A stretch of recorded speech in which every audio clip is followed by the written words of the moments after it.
Assalamualaikum. Selamat datang di channel Pijak Bantala. Dan buat kalian teman-teman warga Bantala yang sudah berhasil menemukan video ini, jangan lupa untuk klik like, subscribe, dan komentar di bawah. Untuk cerita kali ini saya akan membawakan sebuah cerita yang berjudul Pendakian Malam Selasa Kliwon. Dan seperti apa cerita kali ini? Langsung saja kita dengarkan ceritanya. Kenalkan, namaku Andika. Secara fisik, aku mungkin terlihat seperti pria kantoran pada umumnya yang hobi olahraga di akhir pekan. Tubuhku tidak terlalu kekar, tapi aku cukup tangguh untuk urusan berjalan jauh. Rambutku kaku dan selalu kupotong pendek supaya praktis. Dan saat ini wajahku pasti sudah tertutup debu serta keringat yang mengering. Aku tipe orang yang sangat terorganisir. Di dalam tas karierku, semua barang punya tempatnya sendiri. Aku benci kekacauan, dan mungkin itulah alasan kenapa aku lebih memilih mendaki sendirian daripada harus berurusan dengan teman-teman yang jadwalnya tidak pasti dan persiapannya asal-asalan. Memang benar kata orang, kalau lagi penat, keputusan yang diambil seringkali nggak masuk akal. Namaku Andika dan disinilah aku sekarang berdiri di depan cermin kamar kos yang pengap. Menatap wajah kusam yang sudah berbulan-bulan cuma disinari cahaya monitor kantor. Setelah drama pengajuan yang melelahkan dengan bos yang hobinya nyinyir, 4 hari cuti sudah di tangan. Akhirnya aku bisa lepas dari tumpukan berkas dan revisi yang gak ada habisnya. Rencananya sederhana, mendaki Gunung Lawu solo hiking. Kedengarannya keren kan? Tapi jujur saja, ini sebenarnya opsi terakhir. Karena semua temanku tiba-tiba jadi orang paling sibuk sedunia. Rian bilang mau menemani, tapi di menit terakhir malah beralasan istrinya minta diantar pulang kampung. Dimas lebih parah lagi, cuma balas lewat pesan singkat kalau dia sedang mencret, entah benar atau cuma malas.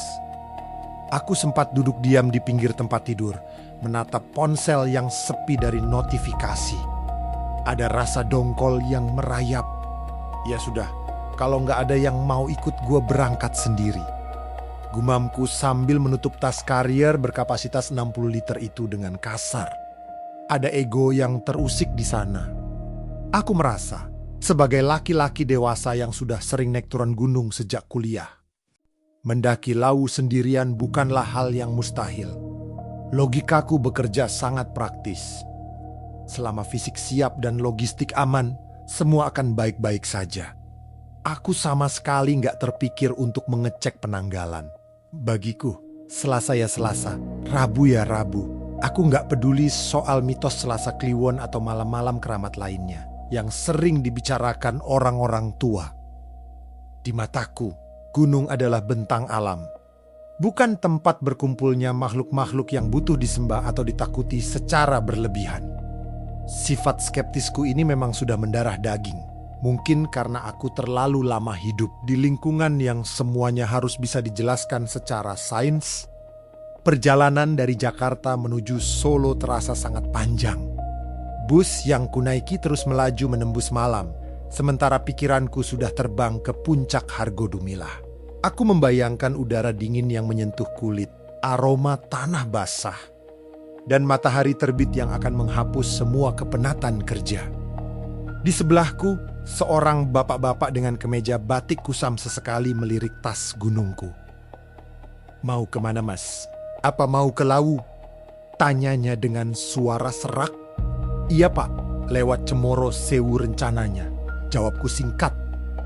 Sambil mencoba memasang earphone agar percakapan gak berlanjut. Bapak itu cuma mengangguk pelan, lalu berbisik pelan yang hampir gak terdengar. "Hati-hati, Mas. Malam ini lagi ramai.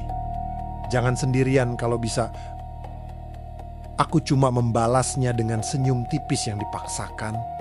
Lagi-lagi soal klinik, pikirku sambil memutar musik kencang-kencang. Sesampainya di base camp, suasana ternyata lebih sepi dari yang kubayangkan. Biasanya tempat ini selalu riuh dengan candaan pendaki. Tapi sore itu hanya ada beberapa orang yang duduk-duduk di warung depan. Langit Lawu terlihat agak aneh. Warnanya bukan biru atau jingga, tapi agak keabu-abuan dengan kabut yang menggantung sangat rendah. Seolah-olah langit sedang menekan bumi dengan beban yang sangat berat. Aku mengurus perizinan di pos jaga dengan cepat. Penjaga posnya sempat bertanya soal partner mendaki, dan saat aku bilang sendirian, dia cuma menghela napas panjang tanpa berkomentar lebih jauh. Dia memberiku sedikit arahan standar tentang jalur pendakian, tapi matanya seolah ingin bicara sesuatu yang lain. Sesuatu yang tersembunyi di balik aturan-aturan administratif itu. Begitu kakiku menginjak jalur setapak yang terbuat dari susunan batu itu, aku merasakan sensasi yang sedikit berbeda. Udara yang masuk ke paru terasa sangat padat. Aku mulai mendaki perlahan, menikmati irama langkah kakiku yang beradu dengan batu. Di awal jalur semuanya masih terlihat normal. Aku melewati ladang penduduk, sesekali berpapasan dengan warga lokal yang membawa rumput di punggung mereka. Namun, seiring langkahku yang semakin masuk ke area hutan, kebisingan dunia bawah perlahan hilang.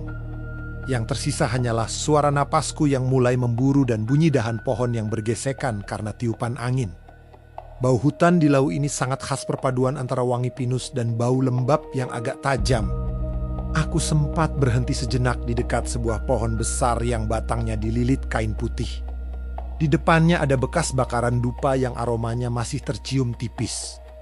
Aku cuma lewat begitu saja.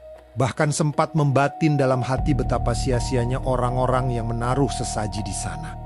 Pikiranku masih dipenuhi oleh logika bahwa semua ini hanyalah bentuk ketakutan manusia akan hal yang tidak mereka mengerti.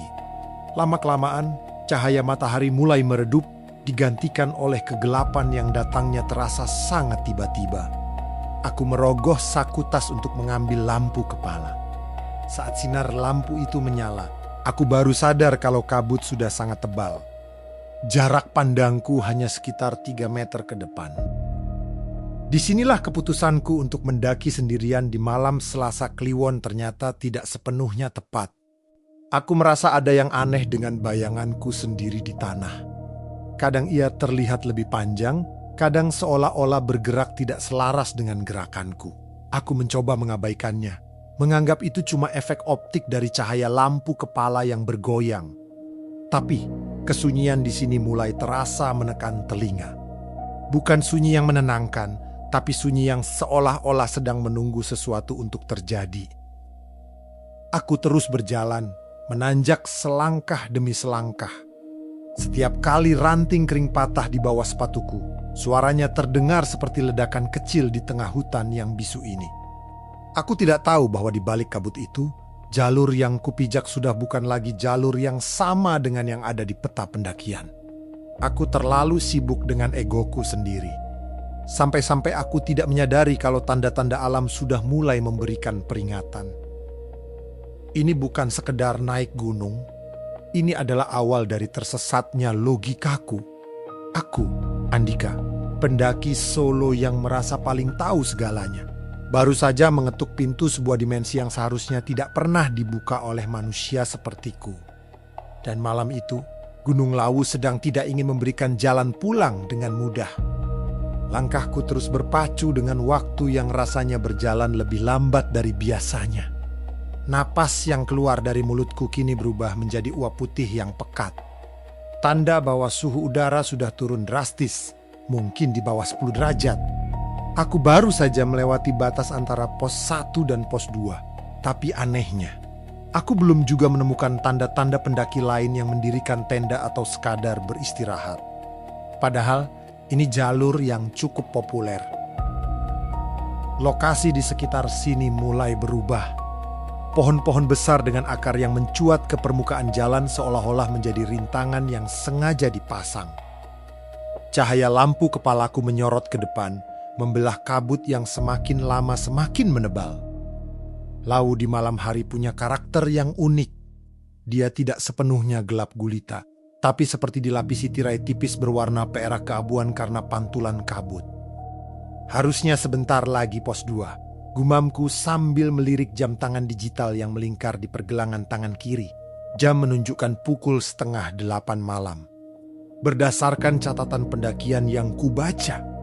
Durasi perjalananku sudah lewat dari batas normal untuk sampai ke pos berikutnya. Aku berhenti sebentar, menyandarkan punggung ke sebuah pohon pinus yang kulitnya terasa kasar dan lembab. Aku merogoh saku samping tas, mengambil botol air dan meneguknya sedikit. Air itu terasa sedingin es saat melewati tenggorokanku. Saat itulah kejadian ganjil pertama terjadi. Di tengah kesunyian yang mencekam, aku mendengar suara gemerincing yang sangat halus. Suaranya seperti bunyi lonceng kecil yang dipasang di leher hewan ternak, tapi terdengar sangat berirama. Masalahnya, siapa yang membawa hewan ternak ke ketinggian seperti ini di malam buta? Suara itu terdengar dari arah belakang, tepat di jalur yang baru saja kulewati. Aku memutar tubuhku, menyorotkan lampu kepala ke arah kegelapan jalur di bawah. Tidak ada apapun di sana. Hanya ada kabut yang bergulung-gulung ditiup angin. Namun, begitu aku mematikan lampu kepala untuk menghemat baterai selama semenit, aku melihat sesuatu yang mustahil. Sekitar 10 meter di bawahku, ada seberkas cahaya obor yang bergoyang-goyang. Cahaya itu berwarna kekuningan, sangat kontras dengan cahaya putih dari senterku. "Siapa itu?" teriakku. Berharap itu adalah rombongan pendaki lain atau mungkin warga lokal. Tidak ada jawaban. Cahaya obor itu diam di tempat, lalu perlahan-lahan meredup sampai benar-benar hilang, seolah-olah ditelan oleh bumi. Aku terdiam sejenak, mencoba mencari penjelasan logis. Mungkin itu cuma halusinasi optik karena kelelahan, atau mungkin itu lampu pendaki lain yang tertutup kabut tebal. Ya, itu pasti penjelasan yang benar. Aku menarik napas panjang, mencoba membuang rasa cemas yang mulai merayap di tengkukku. Aku melanjutkan perjalanan. Medan pendakian semakin terjal. Batu-batu besar yang harus kupanjat terasa licin, dan beberapa kali kakiku nyaris tergelincir. Keanehan kedua muncul saat aku melewati sebuah tanjakan yang diapit oleh tebing batu. Bau wangi yang sangat menyengat tiba-tiba menyerang indera penciumanku. Ini bukan wangi bunga melati yang sering diceritakan di film hantu, tapi wangi dupa yang sangat mahal, bercampur dengan aroma bunga mawar yang masih segar. Wanginya begitu pekat sampai aku merasa mual. Siapa yang bakar menyan di tengah jalur begini? Aku mengumpat pelan. Aku mempercepat langkah, ingin segera keluar dari zona bau tersebut. Tapi anehnya, kemanapun aku melangkah, bau itu seolah-olah mengikutiku. Seperti ada seseorang yang berjalan tepat di sampingku sambil membawa nampan bunga. Aku mulai merasa tidak nyaman. Aku merogoh saku jaket, mengambil segenggam coklat energi dan mengunyahnya dengan rakus. Berharap rasa manisnya bisa mengalihkan pikiranku. Tiba-tiba, langkahku terhenti secara mendadak. Di depanku, jalur setapak batu yang sejak tadi kuikuti menghilang begitu saja. Di hadapanku kini hanya ada semak belukar yang sangat rapat dan pepohonan dengan dahan yang menjuntai rendah seperti tangan kurus yang ingin mencengkeram. Aku panik. Aku segera memeriksa GPS di ponselku. Layarnya menyala, tapi titik birunya berputar-putar tidak menentu. Sinyal satelit yang tadinya penuh kini menghilang total. Padahal Lawu dikenal sebagai gunung yang sinyalnya cukup bagus di beberapa titik. Aku mencoba mengatur napas, tidak boleh panik. Dalam aturan bertahan hidup, kalau tersesat, hal pertama yang dilakukan adalah berhenti dan tenang. Aku berbalik arah, berniat kembali ke jalur utama yang mungkin tadi sempat terlewati karena kabut. Namun, saat aku berbalik, jalan yang tadi kulewati juga sudah tidak ada. Yang ada hanyalah hutan lebat yang sama. Aku seperti terjebak di dalam sebuah ruangan hijau yang tidak punya pintu keluar. Nggak mungkin tadi gue lewat sini. Gumamku pada diri sendiri. Keringat dingin mulai mengucur di balik jaket tebal yang kupakai. Suasana semakin gila. Aku mulai mendengar suara percakapan orang dalam bahasa Jawa halus. Ada suara tawa anak kecil, suara tumbukan padi, dan sesekali suara seruling yang melengking sedih. Aku menyorotkan lampu ke segala arah, Tapi yang kutemukan hanya batang pohon dan kegelapan. Aku memutuskan untuk terus berjalan lurus. Aku tidak peduli lagi soal jalur. Yang penting aku harus menemukan ruang terbuka. Aku terus merangkak, menyibak dahan. Sampai akhirnya aku menembus sebuah barisan pohon beringin yang sangat besar. Di balik pohon beringin itu, mataku terbelalak. Aku tidak lagi berada di jalur pendakian Gunung Lawu yang keras dan berbatu. Aku berdiri di pinggiran sebuah jalan setapak yang bersih, seolah baru saja disapu. Di depanku, terbentang sebuah perkampungan yang sangat luas. Rumah-rumahnya terbuat dari kayu jati tua yang diukir sangat indah. Dengan atap joglo yang megah, tidak ada satupun kabel listrik atau lampu bohlam di sana. Semua penerangan berasal dari lampion-lampion. Orang-orang di sana berjalan hilir mudik dengan tenang. Mereka memakai pakaian adat Jawa lengkap. Pria memakai beskap dan jarik, sementara wanitanya memakai kebaya kutu baru dengan rambut yang disanggul rapi. Wajah mereka terlihat sangat bersih, tapi tatapan mata mereka kosong. Yang membuat jantungku hampir copot adalah saat mereka menyadari kehadiranku. Mereka semua berhenti secara serentak. Ratusan orang di kampung itu memutar kepala mereka ke arahku secara perlahan. Tidak ada kemarahan di wajah mereka, yang ada hanyalah rasa heran yang amat sangat. Seolah-olah aku adalah seekor binatang aneh yang tiba-tiba muncul di ruang tamu mereka. Aku terkesiap, mundur selangkah sampai menabrak batang pohon beringin. Aku tahu, secara logika ini mustahil. Tidak ada perkampungan semewah dan sekuno ini di ketinggian 2000 meter di atas permukaan laut. Inilah saatnya aku sadar bahwa Selasa Kliwon bukan sekadar mitos. Aku tidak sedang berada di alam manusia lagi. Aku telah melangkah terlalu jauh ke dalam rumah mereka. Aku terduduk di tanah yang terasa sangat dingin, sementara kerumunan orang-orang berpakaian kuno itu mulai mendekatiku dengan langkah yang tidak mengeluarkan suara sama sekali.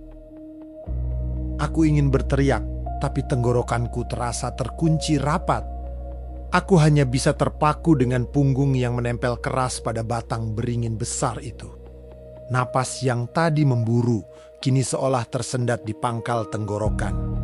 Mataku tidak bisa berhenti membelalak menatap pemandangan di depanku. Perkampungan ini terlalu nyata untuk disebut halusinasi, tapi terlalu mustahil untuk disebut kenyataan. Bau harum dupa yang tadi sempat mengikutiku di jalur pendakian, kini tercium 10 kali lebih kuat di sini, bercampur dengan aroma melati yang hampir memabukkan. Orang-orang yang memakai pakaian adat itu masih menatapku. Tak ada satupun dari mereka yang berkedip. Dalam keremangan cahaya lampion yang bergoyang pelan ditiup angin, kulit mereka terlihat pucat, hampir seperti warna abu-abu tipis. Aku mencoba berdiri, meski kakiku terasa tak berdaya.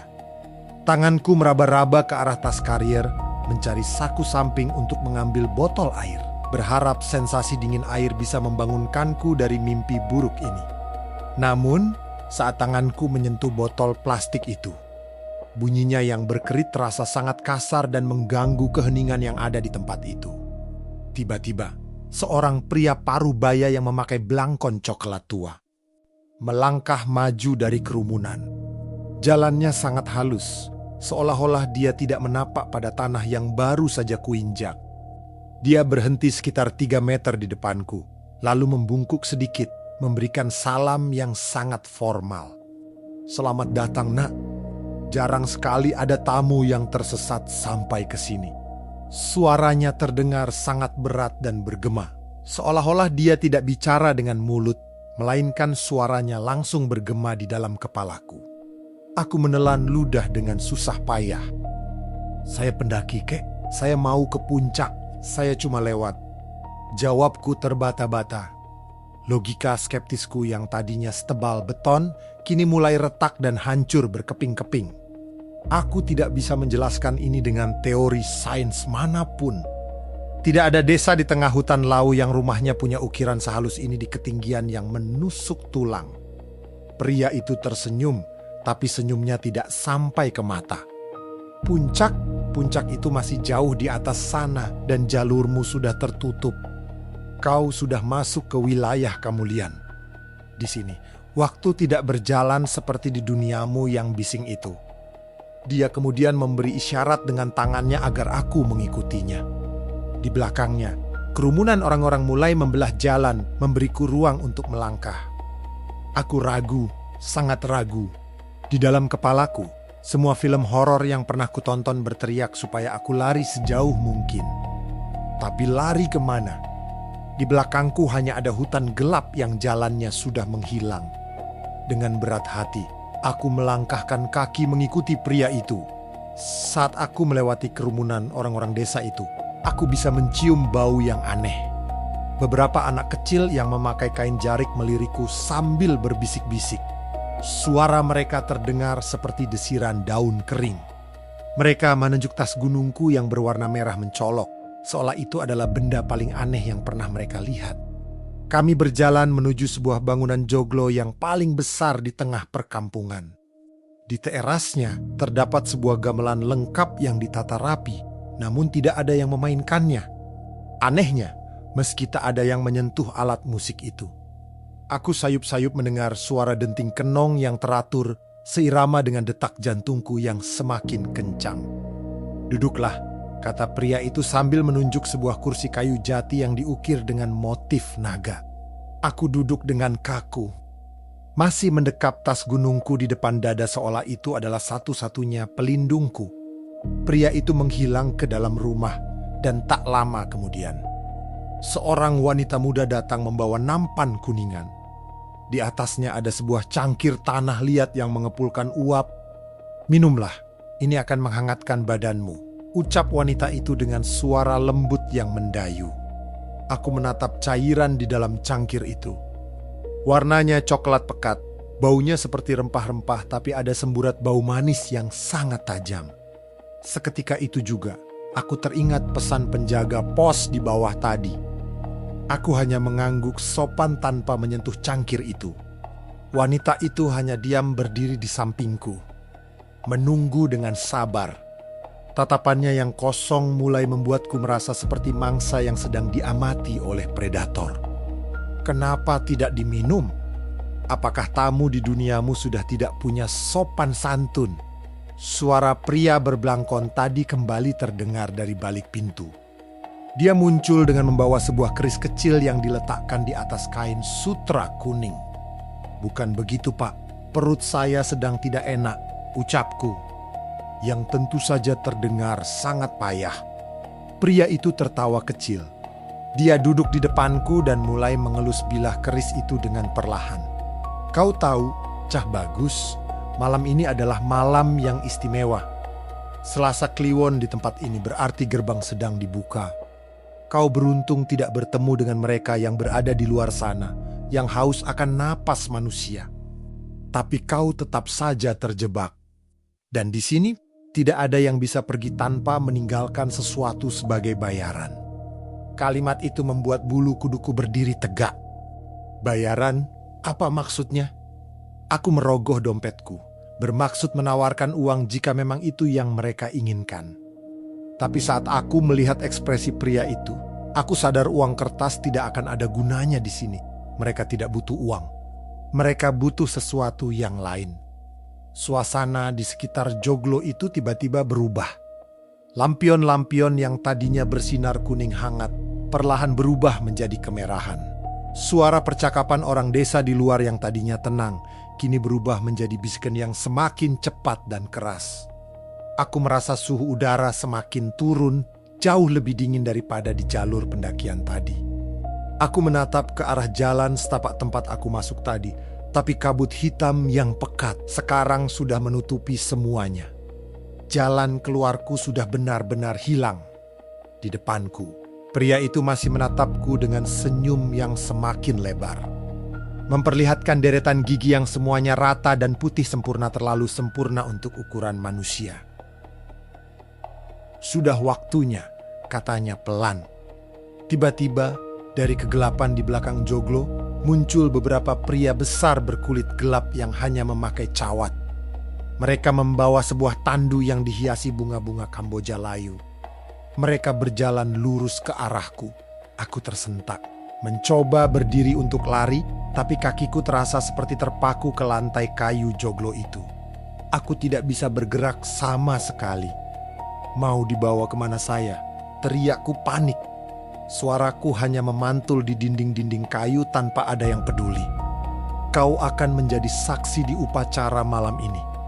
Jarang sekali ada darah segar yang masuk ke sini tepat di malam Kliwon, jawab pria berbelangkon itu sambil berdiri. Tepat saat tangan dingin pria-pria besar itu hampir menyentuh bahuku. Sebuah suara teriakan parau terdengar dari kejauhan, membelah kebisingan gaib di tempat itu. Lepaskan anak itu, dia bukan bagian dari urusan kalian. Semua orang di sana berhenti. Pria berbelangkon itu menoleh ke arah sumber suara dengan wajah yang tiba-tiba terlihat gusar. Dari balik kabut hitam, muncul sesosok wanita tua yang bungkuk. Berjalan menggunakan tongkat kayu yang ujungnya dihiasi tulang-tulang kecil. Pakaiannya compang-camping, jauh berbeda dengan penduduk desa yang rapi. Dia adalah satu-satunya sosok di tempat itu yang auranya terasa berbeda. Bukan hangat, tapi tajam dan penuh tekanan. Inilah pertemuanku yang pertama dengan sosok yang akan menentukan apakah aku bisa melihat matahari besok pagi atau selamanya menjadi bagian dari kegelapan lau. Nenek itu menatapku dengan mata satu yang masih berfungsi. Sementara mata satunya lagi tertutup selaput putih yang mengerikan. Ketakutanku baru saja mencapai titik didih. Dan aku mulai menyadari bahwa skeptisismeku adalah kesalahan terbesar yang pernah kubuat dalam hidup. Aku sekarang adalah tawanan di alam jin. Dan satu-satunya harapanku hanyalah seorang nenek yang bahkan aku tidak tahu apakah dia kawan atau lawan yang lebih berbahaya. Suasana di pendopo itu mendadak beku. Pria berbelangkon yang tadinya tampak begitu berkuasa, kini menyipitkan mata. Menatap nenek bungkuk itu dengan sorot kebencian yang nyata. Tangannya yang memegang keris tampak gemetar, bukan karena takut, tapi karena menahan amarah yang meledak-ledak. Jangan ikut campur, Nyai, desis pria itu. Suaranya bukan lagi bergema, tapi terdengar seperti geraman binatang buas yang tertahan di tenggorokan. Anak ini melangkah sendiri ke wilayah kami. Dia sudah meminum aroma sesaji kami. Dia milik kami untuk perayaan malam ini. Si nenek yang kini berdiri hanya beberapa langkah dariku, tertawa kecil. Suaranya serak dan kering, mirip suara gesekan amplas pada kayu tua. Bau badannya aneh, bukan wangi dupa, tapi bau akar pohon yang membusuk dan tanah basah. Dia memukulkan tongkat kayunya ke lantai kayu joglo sebanyak 3 kali. Dia hanya anak bodoh yang tidak tahu adat, bukan tumbal yang sah untuk kalian. Mata satunya yang putih menatapku tajam, seolah sedang menelanjangi semua ketakutan yang kusembunyikan di balik jaket gunungku. Ikut aku, Cah Bagus, kalau kau masih ingin melihat matahari dan mencium bau asap knalpot kotamu. Tanpa menunggu persetujuanku, nenek itu menarik lengan jaketku dengan kekuatan yang tidak masuk akal untuk ukuran tubuh sekrempeng itu. Aku terseret. Kakiku yang tadi kaku mendadak bisa digerakkan kembali. Tapi pria berbelangkon itu tidak membiarkan kami pergi begitu saja. Dia memberikan isyarat pada pria-pria besar berkulit gelap tadi. Ambil dia, perintahnya. Seketika desa yang tadinya tenang itu berubah menjadi neraka. Orang-orang yang tadi berjalan anggun dengan pakaian adat kini berubah bentuk. Beberapa dari mereka rahangnya memanjang. Kulit mereka yang putih seketika menjadi retak-retak mengeluarkan cairan kental berwarna hitam. Mereka tidak lagi berjalan, melainkan merangkak dengan sangat cepat di atas dinding dan atap-atap joglo. Lari, jangan menoleh ke belakang. Teriak si nenek sambil mendorongku ke arah kabut hitam yang pekat. Aku berlari sekuat tenaga. Tas karier di punggungku terasa seberat batu nisan. Menghantam-hantam punggungku setiap kali aku melompat melewati akar pohon yang tiba-tiba muncul dari tanah. Sementara itu tepat di belakangku, suara jeritan dan tawa melengking bersahut-sahutan. Aku menoleh sedikit. Sebuah kesalahan fatal. Aku melihat wanita muda yang tadi menawariku minum kini terbang rendah. Wajahnya sudah tidak berbentuk. Hanya ada lubang besar di tengah dengan deretan gigi yang runcing. Andika, minumannya belum habis. Suaranya berdesis tepat di telingaku, padahal jaraknya masih beberapa meter di belakang. Aku berteriak, memacu kakiku lebih kencang lagi. Aku menerobos semak berduri yang menyobek celana dan kulit kakiku. Tapi rasa perih itu tidak ada poinnya dibanding ketakutan akan tertangkap oleh makhluk-makhluk itu. Senter di kepalaku mati total. Tapi anehnya, mataku mulai bisa melihat dalam gelap. Atau mungkin kegelapan di sini memang punya cahayanya sendiri. Kesinilah, Nak. Nenek itu muncul dari balik pohon besar, menarikku masuk ke dalam sebuah celah sempit di antara dua tebing batu. Kami bersembunyi di sana, napasku tersengal-sengal, hampir seperti orang asma.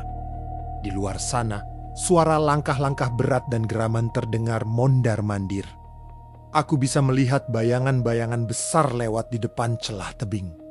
Baunya busuk sekali, seperti daging bangkai yang dibiarkan berhari-hari di bawah terik matahari. Diam dan jangan bicara dulu, perintah si nenek. Dia menempelkan telapak tangannya yang dingin ke mulutku.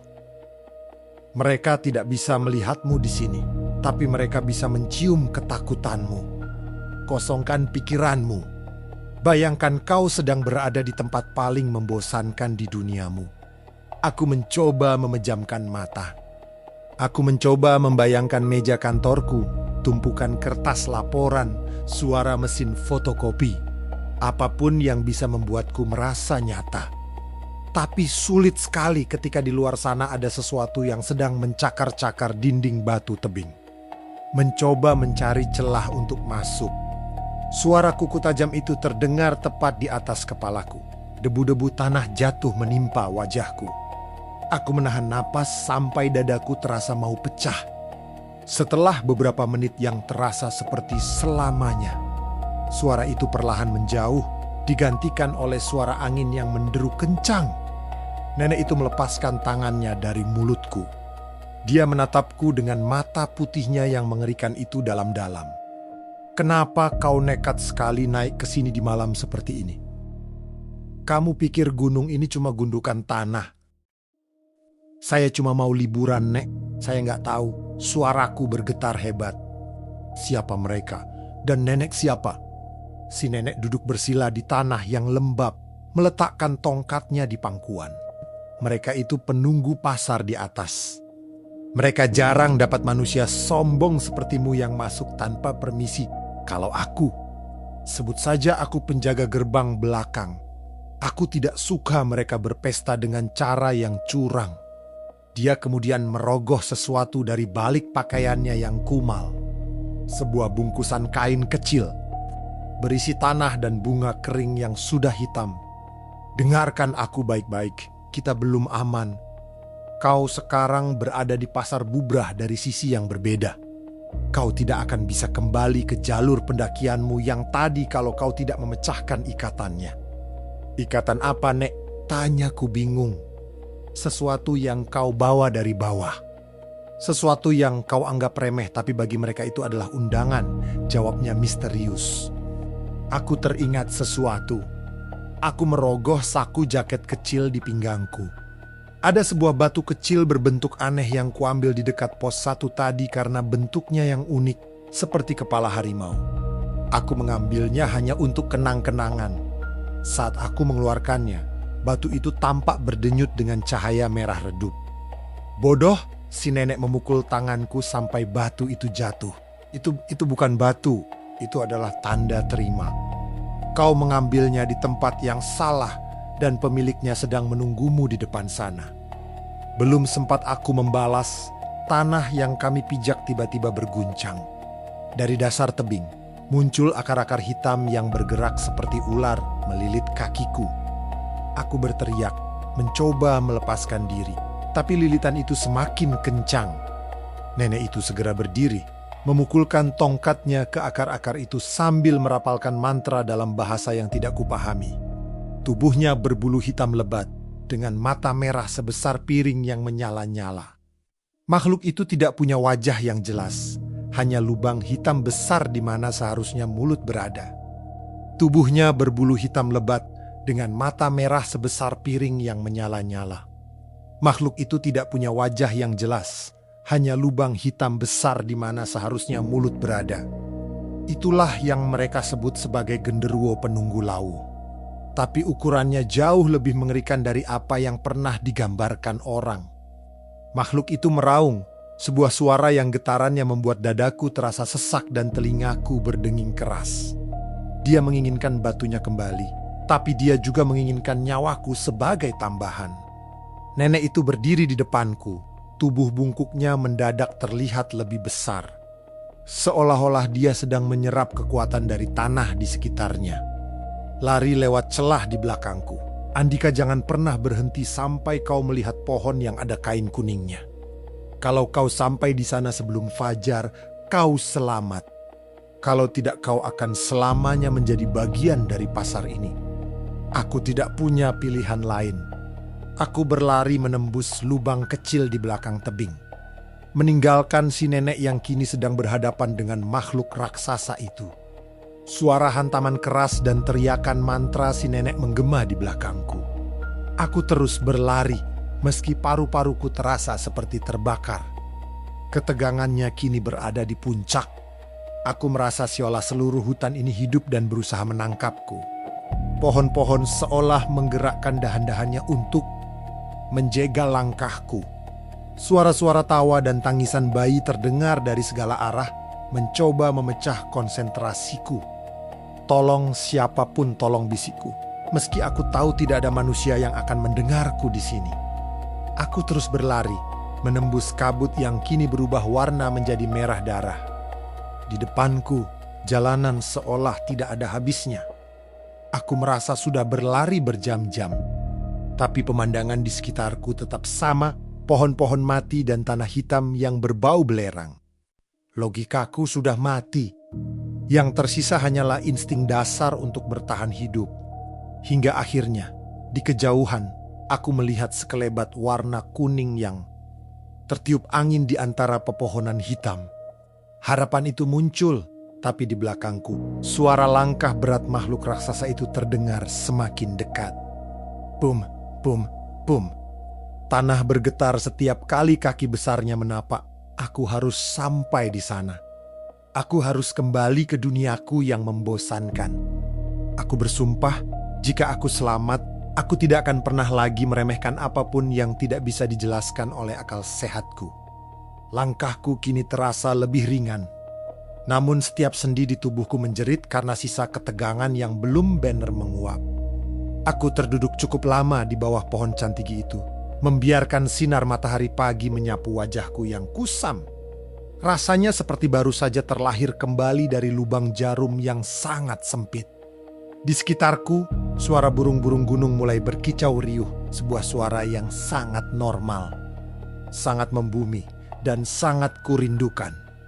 Tak ada lagi bisikan parau, tak ada lagi tawa anak kecil yang menyayat hati, dan tak ada lagi aroma dupa yang memuakan. Aku menatap patahan tongkat kayu di tanganku. Kayu itu berwarna coklat gelap, hampir hitam, dengan urat-urat kayu yang timbul silala kayu itu punya otot. Ujungnya yang patah terlihat kasar, tapi di sisi lainnya ada ukiran yang sangat halus, menggambarkan motif sulur yang melingkar. Bagaimana mungkin benda dari sana bisa berpindah ke sini? Secara hukum fisika yang kupelajari bertahun-tahun, ini adalah anomali. Tapi setelah apa yang kualami semalam, hukum fisika rasanya tidak lebih dari sekadar saran yang bisa diabaikan oleh alam semesta. Aku mencoba mengingat kembali wajah nenek itu. Setiap detilnya mulai memudar seperti mimpi yang dipaksa diingat saat bangun tidur. Namun, mata putihnya yang tertutup selaput itu tetap tertancap kuat di ingatanku. Ada rasa sedih yang tiba-tiba menyeruak di dadaku. Siapapun dia telah mengorbankan dirinya atau setidaknya posisinya di alam sana untuk melindungiku. Si manusia sombong yang bahkan tidak percaya keberadaannya beberapa jam yang lalu. Rombongan pendaki yang tadi menyapaku sudah mulai bergerak naik menuju puncak. Aku melihat mereka bercanda, tertawa, dan sesekali mengeluh tentang tanjakan yang terjal. Aku ingin berteriak pada mereka, memberitahu bahwa di bawah kaki mereka ada sebuah peradaban yang sedang bernapas. Sebuah dunia yang bisa menelan mereka di hidap jika mereka salah melangkah, tapi aku urungkan. Mereka tidak akan percaya. Mereka akan menganggapku pendaki halusinasi karena kekurangan oksigen atau dehidrasi.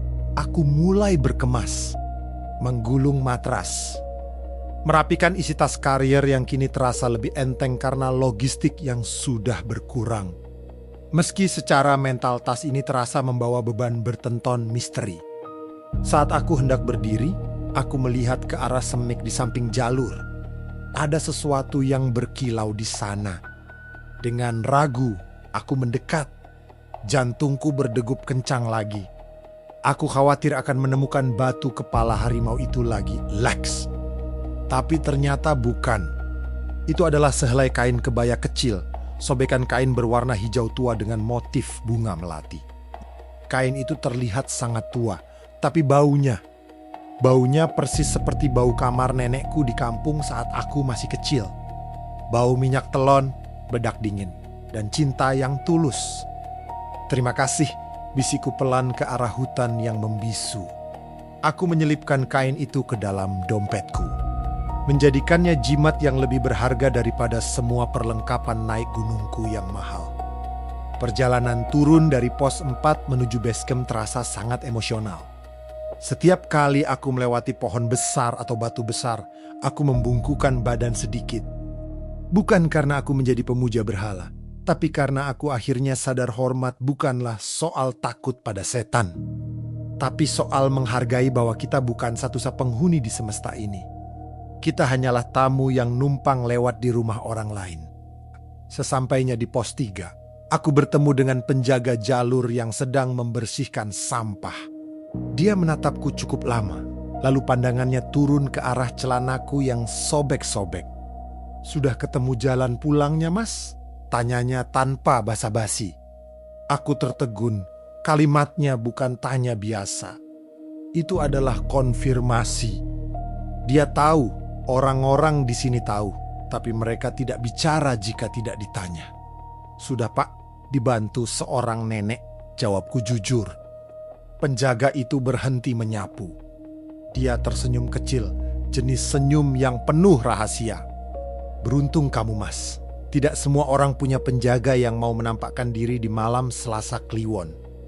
Biasanya, mereka yang sudah masuk ke pasar itu, pulangnya hanya nama. Atau kalaupun pulang, pikirannya sudah tertinggal di sana." Aku hanya bisa terdiam mendengar ucapannya. Aku mempercepat langkahku menuju bawah. Aku ingin segera sampai di base camp, membersihkan diri, dan pulang ke Jakarta. Aku rindu pada kebisingan kota yang dulu kubenci.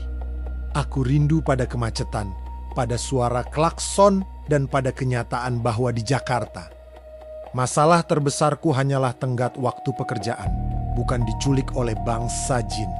Namun, semakin jauh aku turun, ada satu teka-teki yang mulai terurai di kepalaku. Teka-teki tentang kenapa aku yang dipilih untuk tersesat. Aku teringat pada hari keberangkatanku. Aku berangkat dengan kemarahan. Aku berangkat dengan keangkuhan. Aku datang ke gunung bukan untuk mencintai alam, tapi untuk melarikan diri dan membuktikan bahwa aku hebat. Gunung Lawu tidak memberiku pemandangan puncak yang indah, tapi dia memberiku cermin yang sangat jernih untuk melihat betapa kecilnya diriku. Saat aku tiba di base camp Cemoro Sewu, matahari sudah tinggi. Aku melihat pendoki baru yang bersiap naik dengan wajah penuh semangat. Aku ingin memperingatkan mereka, tapi aku tahu setiap pendaki punya perjalanannya sendiri. Lawu akan memberikan pelajaran yang berbeda bagi setiap orang. Ada yang pulang membawa cerita indah, dan ada yang sepertiku pulang dengan membawa luka di kulit dan perubahan permanen di dalam jiwa. Aku duduk di warung dekat gerbang, memesan segelas kopi hitam. Rasanya sangat nikmat, sangat nyata. Aku mengeluarkan ponselku. Ada belasan panggilan tak terjawab dari Rian dan Dimas. Aku mengirim pesan singkat di grup WhatsApp kami. "Gue selamat, cerita horor kalian itu gak ada apa-apanya dibanding apa yang gue alami semalam. Nanti kita ngopi, gua ceritain. Sambil menyeruput kopi, aku merogoh kantong jaketku dan merasakan patahan tongkat kayu itu lagi. Aku tersenyum tipis. Ternyata masa cuti 4 hari ini tidak berakhir seperti yang kubayangkan. Aku tidak mendapatkan foto di puncak dengan bendera merah putih. Tapi aku mendapatkan sesuatu yang lebih berharga, rasa rendah hati. Dan malam itu, saat aku sudah berada di dalam bus perjalanan pulang, aku tertidur lelap. Dalam tidurku, aku tidak lagi bermimpi tentang raksasa atau desa gaib. Aku hanya bermimpi melihat seorang nenek bungkuk sedang duduk di depan rumah joglo, menatap ke arah jalur pendakian sambil tersenyum tenang. Dia tidak lagi memegang tongkat, tapi dia memegang seikat bunga cantigi. "Pulanglah Cah Bagus, jangan lupa jalan ke rumah," bisiknya dalam mimpi itu. Aku terbangun saat bus mengerem mendadak. Di luar jendela, lampu-lampu kota mulai terlihat. Aku kembali ke duniaku. Dunia yang penuh dengan logika dan angka. Tapi aku tahu di balik kantong jaketku, ada potongan kayu yang membuktikan bahwa ada dunia lain yang selalu mengawasi. Menunggu siapa saja yang berani sombong di tanah Keramat Lawu. Ketegangan itu sudah turun. Teka-teki tentang keselamatanku sudah terjawab melalui ikatan darah leluhur yang tak pernah putus. Dan bagi seorang Andika, hidup tidak akan pernah sama lagi setelah malam itu. Gunung bukan lagi sekadar tempat rekreasi, tapi sebuah guru yang keras. Bus antar kota itu melaju membelah aspal jalur Pantura yang panas dan berdebu. Di dalam kabin yang pengap oleh bau keringat dan asap rokok yang menyusup dari jendela depan. Aku duduk terdiam menempelkan kening ke kaca jendela. Pemandangan di luar sana sawah yang menghijau, jembatan-jembatan beton, hingga papan reklame raksasa terasa seperti latar film yang tidak nyata. Pikiranku masih tertinggal di ketinggian 3.000 meter di atas permukaan laut, di sebuah tempat di mana waktu berhenti berdetak dan logika hanyalah sampah tak berguna. Aku, Andika, pria yang 2 hari lalu berangkat dengan dada membusung dan keyakinan bahwa hantu hanyalah residu ketakutan manusia purba, kini pulang dengan tangan yang gemetar setiap kali mendengar suara gemerincing. Di pangku-angku tas karier yang kini kusam dan penuh sobekan menjadi saksi bisu bahwa aku baru saja melewati pintu neraka dan berhasil merangkak keluar berkat bantuan tangan gaib. Aku merogoh saku jaket, jemariku menyentuh permukaan kasar patahan tongkat si nenek dan kain hijau tua milik buyutku. Kehadiran Benemba itu di dunia nyata adalah bukti yang tak terbantahkan. Ini bukan halusinasi atau kekurangan oksigen. Ini bukan sekadar mimpi buruk akibat kelelahan. Ini adalah sebuah kontrak yang tak sengaja kutandatangani saat aku menginjakkan kaki di tanah Lawu dengan hati yang pongah. Saat bus berhenti di sebuah rest area, aku turun untuk membasuh muka. Di depan cermin toilet yang retak, aku menatap bayanganku sendiri. Ada yang berubah. Mataku terlihat lebih dalam, seolah-olah ada sedikit kegelapan yang tertinggal di sana. Di leherku, ada bekas merah berbentuk jemari sisa lilitan akar hitam di tebing gaib itu yang baru kusadari sekarang. Bekas itu tidak terasa sakit, tapi terasa dingin, sedingin es yang tak pernah mencair. Aku teringat pada ucapan penjaga pos terakhir tadi pikirannya sudah tertinggal di sana. Kalimat itu mulai menghantuiku. Meski tubuhku ada di sini, di rest area yang bising ini, sebagian kecil dari jiwaku rasanya masih berdiri di depan pohon cantigi itu, menatap kabut merah yang menelan desa Joglo tersebut. Aku merasa ada sebuah tali elastis yang tak terlihat menghubungkan jantungku dengan puncak Lawu. Semakin jauh aku pergi, tali itu semakin tegang, seolah-olah suatu saat nanti ia akan menyentakku kembali ke sana. Aku kembali ke dalam bus dan mencoba memejamkan mata. Namun, setiap kali kegelapan menyergap, aku kembali mendengar suara pria berbelangkon itu. Kau tidak akan bisa pergi tanpa meninggalkan sesuatu sebagai bayaran apa yang kutinggalkan. Uang, bukan kesehatan fisikku. Bukan. Aku mulai menyadari bahwa yang kutinggalkan di sana adalah sifat skeptisku. Aku telah kehilangan kemampuanku untuk merasa aman di dunia yang rasanya normal ini. Sekarang, setiap kali aku melihat bayangan yang bergerak di sudut mata, setiap kali aku mendengar suara dahan patah di taman kota, atau setiap kali mencium bau melati di tengah malam, aku akan selalu teringat pada mereka. Kesombonganku telah ditukar dengan ketakutan abadi, itulah bayarannya. Tone. Tiba di Jakarta pukul 10 malam. Suasana kota yang bising justru membuatku merasa terasing. Aku naik taksi menuju kosanku. Sepanjang jalan, supir taksi mencoba mengajak ngobrol. Tapi aku hanya menjawab dengan gumaman singkat. Aku merasa seperti orang asing di kotaku sendiri. Apartemenku yang modern, dengan kunci digital dan lampu sensor, kini terasa seperti kotak plastik yang rapuh. Malam itu, di dalam kamarku yang sunyi, aku mengeluarkan semua isi tas gunungku. Aku meletakkan patahan tongkat kayu dan kain hijau itu di atas meja kerja, tepat di samping laptop yang biasanya kugunakan untuk mengejar target kantor. Kontras antara benda gaib itu dengan teknologi modern di depanku terasa sangat ironis. Tiba-tiba, ponselku bergetar. Sebuah pesan masuk dari nomor yang tidak kukenal. Isinya singkat, hanya sebuah koordinat geografis. Aku segera mengeceknya di peta digital. Jantungku seolah berhenti berdetak saat melihat titik merah itu jatuh tepat di sebuah area kosong di tengah hutan. Gunung Lawu, titik di mana seharusnya desa Joglo itu berada. Aku melempar ponselku ke tempat tidur. Siapa yang mengirim pesan itu? Apakah si penjaga pos atau mereka? Aku mencoba tidur, tapi suara-suara dari malam itu mulai datang lagi. Bukan sebagai mimpi, tapi sebagai bisikan yang nyata di telingaku. Aku mendengar suara langkah kaki yang halus di luar pintu kamarku, sret-sret. Persis seperti langkah kaki penduduk desa gaib yang tidak menapak tanah. Aku bangkit, memeriksa lubang intip pintu, kosong, koridor apartemenku sepi dan terang benderang. Tapi saat aku berbalik, bau harum dupa mendadak memenuhi ruangan kamarku yang tertutup rapat. Aku jatuh terduduk di lantai, memeluk lututku. Aku sadar sekarang, nenek itu memang menolongku keluar dari sana, tapi dia tidak bisa memutuskan ikatan antara aku dan tempat itu sepenuhnya. Aku telah ditandai. Batu kepala harimau yang jatuh di tebing itu mungkin memang sudah diambil kembali oleh pemiliknya.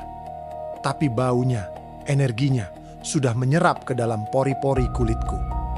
Keesokan harinya, aku memutuskan untuk melakukan sesuatu yang sebelumnya tidak akan pernah kulakukan. Aku menelepon ibuku di kampung. Bu, dulu buyut yang hilang di gunung itu, apa dia punya pesan terakhir? Tanyaku dengan suara bergetar. Ibuku terdiam cukup lama di seberang telepon. Kok tumben nanya itu, Endi? Ibu cuma ingat cerita nenekmu. Katanya, kalau ada keturunannya yang tersesat di Lawu, jangan takut.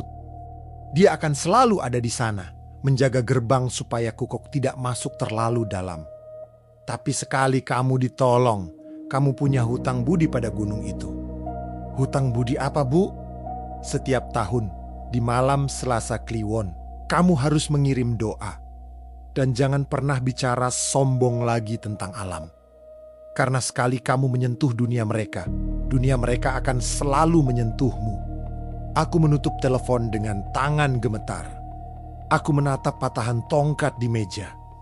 Benda itu tiba terasa hangat. Aku tahu apa yang harus kulakukan. Aku tidak akan membuang benda-benda ini. Aku akan menyimpannya, merawatnya, sebagai pengingat akan batas antara yang nyata dan yang gaib. Cerita pendakianku berakhir di sini, di sebuah kamar apartemen di tengah hiruk-pikuk Jakarta. Tapi di dalam diriku, pendakian itu tidak akan pernah benar selesai. Setiap kali malam Selasa Kliwon tiba, aku akan duduk diam, menyalakan sebatang lilin, dan mengirimkan doa untuk nenek misterius yang bermata satu itu. Aku bukan lagi Andika si pekerja kantoran yang skeptis. Aku adalah Andika, pria yang selamat dari desa jin, yang kini hidup dengan satu kaki di dunia nyata dan satu kaki lagi dalam kewaspadaan akan dunia gaib. Dan bagi siapapun yang berencana mendaki solo ke Lawu, saranku hanya satu: jangan pernah datang dengan hati yang penuh kesombongan. Karena gunung tidak butuh pengakuanmu, dia hanya butuh penghormatanmu. Lampu kamarku tebal berkedip dan mati. Dalam kegelapan total itu, aku melihat sepasang mata merah redup menatapku dari pojok ruangan, lalu menghilang bersama hembusan angin dingin yang entah datang dari mana. "Selamat malam penghuni Lawu," bisikku pasrah. Aku tahu mereka tidak benar-benar meninggalkanku. Mereka hanya sedang menunggu. Dan mungkin di pendakian berikutnya, jika aku cukup berani untuk kembali, aku tidak akan lagi menjadi tamu yang tersesat, melainkan bagian dari rahasia yang terkubur di balik kabut abadi Gunung Lawu. Akhirnya, riuh kota kembali menelan raga, namun sunyi gunung tetap mendekam dalam jiwa. Andika kini mengerti bahwa beberapa perjalanan tidak diukur dari berapa kilometer langkah kaki mendaki, melainkan dari seberapa banyak keangkuhan yang gugur di sepanjang jalan. Lawu tetap berdiri di sana, megah dan membisu, menjadi batas tipis antara yang nampak dan yang tersembunyi. Ia bukan sekadar gundukan tanah dan batu, melainkan sebuah kitab tua yang hanya bisa dibaca oleh mereka yang datang dengan hati yang tunduk. Andika telah selesai dengan puncaknya, namun puncak itu baru saja memulai pelajarannya di dalam batinnya. Sebab pada akhirnya, kita semua hanyalah pengembara yang numpang lewat. Kita datang membawa nama, namun di hadapan alam yang purba, kita hanyalah debu yang tertiup angin fajar. Berhati-hatilah dengan apa yang kau ucapkan dalam gelap. Sebab gunung memiliki telinga yang terbuat dari daun dan mata yang tersembunyi di balik kabut. Pulanglah dengan selamat, namun jangan pernah benar melupakan jalan kembali menuju kerendahan hati. Jadi pesan yang dapat diambil adalah saat kamu mengambil keputusan hanya untuk membuktikan diri atau karena merasa tersinggung, kamu sedang berjalan menuju jebakan. Ego hanya peduli pada kemenangan sesaat, bukan pada keselamatan jangka panjang. Selanjutnya, hargai apa yang kamu lihat, tapi jangan pernah merasa memilikinya. Membawa pulang sesuatu tanpa izin sama saja dengan membawa pulang beban atau masalah yang tidak seharusnya menjadi milikmu. Dan dunia tidak berputar di sekelilingmu. Menjadi tamu yang sopan adalah perisai terbaik bagi keselamatanmu. Orang yang menghargai orang lain dan makhluk lain akan selalu mendapatkan jalan keluar di saat sulit.